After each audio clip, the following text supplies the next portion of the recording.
Hey, this is Joel Duff, and welcome back to my channel. Or if this is your first time, you've stumbled upon an episode of Ham Bytes. This is where I respond or react to recent things that Ken Ham has said. Ken Ham is the, now former CEO of Answers in Genesis, although he is the founding now CEO of Answers in Genesis and still active there. But Martin Iles is the new acting executive CEO there. Anyway, Ken Ham is certainly not short of things to say, and here's where we'll be reacting to some of those things. This is a blog post of his on Answers in Genesis, the website of the organization that Ken Ham formerly ran, which is we'll call it the preeminent young earth creationist organization in the world. And here Ken Ham is complaining about the media lying about House Speaker Mike Johnson and the Ark Encounter. As many of you are probably aware, Mike Johnson is the recently elected Speaker of the House of Representatives of the U.S. federal government. And he does have a relationship with Ken Ham, as you can see in this picture right here. He's at the Ark Encounter. Yes, he's actually at the Ark Encounter here in Ken Ham's office. And so, yes, they've had a cozy relationship for a number of years. Mike Johnson, as I'm going to show you, has a profile page on the Answers in Genesis website, and he's written 2 articles for them. But here Ken Ham is upset about how Mike Johnson is being portrayed in the secular media, and as he calls it, media lies about the House Speaker, Mike Johnson. Well, let's talk about what these lies are. And just to give away the final message, I will say that if Ken Ham insists on this definition of lies, then Ken Ham needs to look himself in the eye and pluck out the rather large log that is the lies that Ken Ham tells on a daily basis about his opponents and the way he mischaracterizes his opponents' views. All right, well, let's get to that. Got that coming up on this episode of Ham Bites. So not only was this on the Answers in Genesis website, but Ken Ham also wrote about this on Facebook and X. All right, so let's see what Ken's Ham mood was about this situation. Do we need to be reminded that we can't trust so much of the secular media and that they will often lie for their purposes of maligning those who they don't agree with? Look at just the many recent secular media headlines I've included with this post. When the new Speaker of the House, Congressman Mike Johnson of Louisiana, was elected in the U.S., at Answers in Genesis, we have stated many times before that the construction of the Ark Encounter was funded 100% by private funding. Let me say it again. The Ark Encounter project and the Creation Museum were both funded 100% by private funding. This is something that Ken Ham insists on and says all the time, and every single time somebody says otherwise, he gets very upset about it. Note that one of the articles states, thanks to Johnson's lawyering, Kentucky taxpayers helped fund a life-size replica of the biblical boat. That's simply a lie. All right, so he's calling this an outright lie. Another headline I've included stated, new House Speaker Mike Johnson once funded a Noah's Ark theme park. Another lie. Now, I'll agree, in some sense, this is a lie in terms of like the literal truth, all right? The literalness of the situation. Now, Ken Ham is a leader of an organization that claims to literally read the Genesis text and therefore is insistent on a particular understanding that is the truth, and anything else, any other interpretation of the same text of Genesis is a falsehood. All right, the opposite of the truth is a lie propagated even if by other Christians. And so he has a very, I'd say, strong sense of what the word lie means in this context. But let's take a look at what lying is and constitutes for Ken Ham. But let's just see what Ken Ham means by a lie. So here's some of these headlines. Now he's sharing this on Answers in Genesis through this blog post. Before Mike Johnson became House Speaker, he lobbied for a Noah's Ark theme park, and it's exactly how you picture it. Thanks to Johnson's lawyering, Kentucky taxpayers have helped fund a life-size replica of the biblical boat. So he's upset about particularly the byline here that his lawyering resulted in taxpayers helping to fund this boat. And here we have new House Speaker Mike Johnson once funded a Noah's Ark.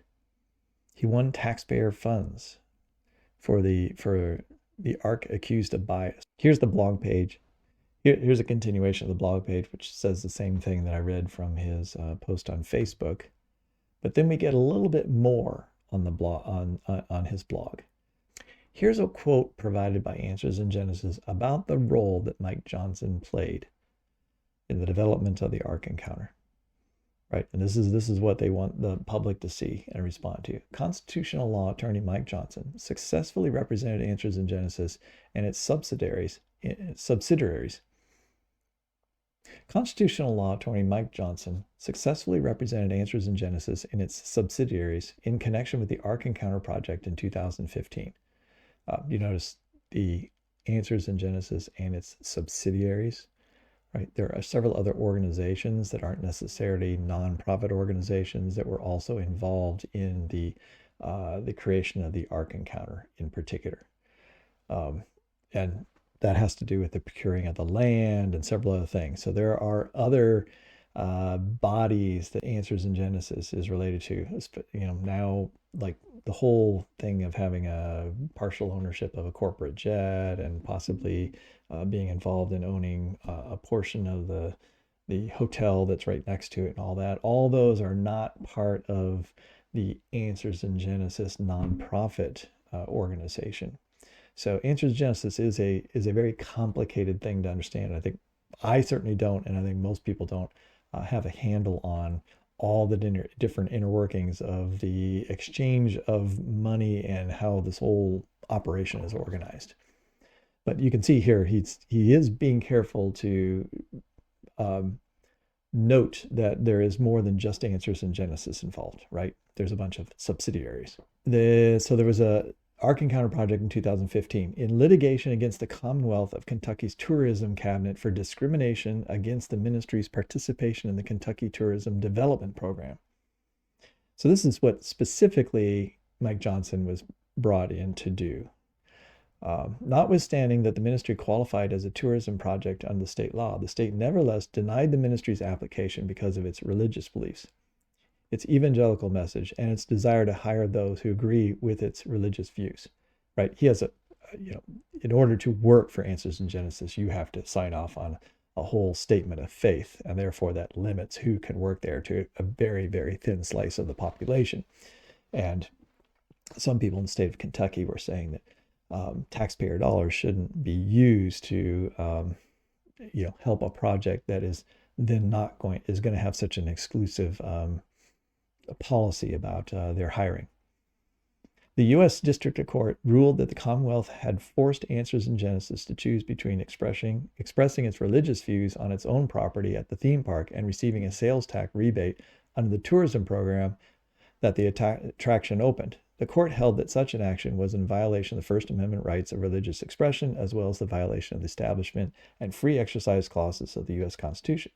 Mr. Johnson served the ministry very effectively and professionally in this manner, and Answers in Genesis is pleased and grateful for his services. So they're saying that this is all that Mike Johnson did. Now, notice that they had applied to the tourism project in the state law. Right? This tourism project allowed them to get tax rebates. And this is where the general umbrella of saying that Answers in Genesis is receiving taxpayer dollars, where they're not technically receiving taxpayer dollars. Ken Ham is right? They're not being given taxpayer dollars. But what they're doing is they're not having to pay certain taxes. And I don't necessarily object to that. I'm not surprised that they won this lawsuit. The Ark Encounter is a big tourist attraction in the state of Kentucky. It's within the rights of the state of Kentucky to say that we're going to, because they do this for lots of different companies, including organizations for which we don't all necessarily agree with their founding beliefs. But if they're going to bring in tax dollars, tourism dollars, then you might give them a tax rebate in order to encourage that particular business or that particular enterprise. On the idea that overall the revenue to the state might increase. But it is still a tax rebate. And in that sense, taxpayer dollars are being provided in the loose sense of we're not getting as much taxes as we would have, right? We're going to allow them to have a lower tax rate or not have to pay taxes on say, the purchase of the property or whatever. I would also add that they were allowed to buy this very large piece of property for a very, very cheap price. I mean, well below the going rate. And so in that sense, that is robbing individuals, or at least the county, from certain revenues and so forth. So well, also there's different things the state has done to help encourage, well, like improving the interstate there and the exit and several other things. So money has been spent that Ken Ham and Answers in Genesis did not have to spend. They did not have to raise money in order to improve the road, leading up to the Ark Encounter. That was provided by taxpayer dollars. So it's not as clear as absolutely no taxpayer dollars were used. As he says here, the Ark Encounter project and the Creation project were both funded 100% by private funding. Well, the actual buildings of the Ark Encounter, right? The actual construction of the Ark Encounter itself, the actual construction of the Creation Museum itself was all funded by private donations. But to say that there's no taxpayer dollars involved at all would not be completely accurate. It would be accurate to say that none were involved in the actual creation of the forum. And so those articles that reference like how he helped to build Noah's Ark, yes, those are exaggerations. They are. I don't think Ken Ham should be surprised by that. Ken Ham is excellent at exaggerating. Excellent. He exaggerates all the time. His headlines are no less truthful, right? No more truthful, right, than these headlines, right? And he would argue that they are truthful, that there is an element of truth to them, and he believes them to be true. But they're clearly exaggerations. And these are exaggerations. I have no doubt that there are individuals that wrote these articles that don't really understand the situation. And they heard a few little things, they read some things off the internet, and they have misimpressions, and they are actually wrong. They're not like so radically wrong that this is just an outright lie. I guess technically, this is where it gets hard, right? Technically, they're lying if you take the headlines as being completely literal in every sense. But once again, you wouldn't want to take any of Ken Ham's headlines, right, for any of his articles or any of his videos, absolutely literally, because they would not fit the definition of truth in that sense. They would also be lies. And that's the thing that, yes, Ken Ham is acting outraged at this. It's just another chance to slam the secular media and tell his audience they don't need to listen to these types of things, that Mike Johnson doesn't really have that kind of connection, except that Ken Ham really does want him to have those connections. I mean, he shows this picture standing next to Ken Johnson. They have this webpage that talks about him, right? They have a profile page, which they certainly don't make for everyone who has 2 articles written for them, one of which is just a letter to the editor of a local paper, which they then published here on Answers in Genesis. And so they're very proud of the fact that Mike Johnson is involved or has an association with the Ark Encounter and the Creation Museum, and that he's a young Earth creationist. But he's acting incensed that the secular media would lie about his collecting money to build an ark. He didn't really help build the ark. But he's fine with him believing that the ark should be built and providing his services to help around the situation, the legal situation of battling those who were trying to fight off the ark being built, right? And having lawsuits against the Ark Encounter, and so he's supporting it. I mean, in that way, he is supporting and helping the ark to be built. Technically, he didn't actually help raise funds for the ark directly, although by winning that case, in a way, he indirectly helped gain funds for the ark, because it helps lower the overall, helps give them a rebate, which is helpful in developing that enterprise. So, I mean, just to end this, because I'm trying to keep my hand bite things, kind of short, simple point. Simple point here is Ken Ham posts videos like this all the time, This confirms the Bible. Evolutionists will hate this video. Will we really hate this video? I've watched that particular video. I don't hate that. It's an overblown statement in that particular video that is not something anyone needs to hate. I can disagree with it, but I'm not going to hate that. You'll be shocked, right? Non-Christians do not want you to know this about race. Again, watch that video. It's like, what are you talking about? Why would anyone say you shouldn't know what he's discussing in there? Evolutions are just completely changed the narrative on time.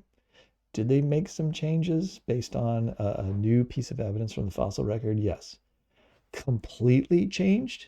Is that the truth? Did they completely change everything we know about the narrative? Obviously, that's an exaggeration, right? With Ken Ham's definition of lying, he's a liar. I mean, these are lies, right? I don't think Ken Ham thinks these are lies, but he's perfectly willing to call other headlines lies when he can find any piece or when he can find any aspect of the, I'll say the details that aren't perfectly encapsulated by the titles. But this is no different than Answers in Genesis headlines, because I can find faults in every single one of these videos, right? Errors in the videos that aren't reflected in the titles.